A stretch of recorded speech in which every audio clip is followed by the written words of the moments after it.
sama-sama Islam umumnya dengan silaturahmi berlainan dahulu jannah tidak akan pernah masuk surga orang yang memutus hubungan dari orang lain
subhanallah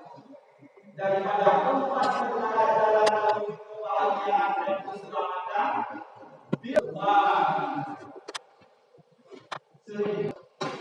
berbuat baik kepada kedua imannya kalau berbuat kedua silakan segala sungguh sekali tapi akan binasa akan sia-sia begitu saja tidak banyak perkara yang berhubungan dengan cuma menganggap biasa.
Allah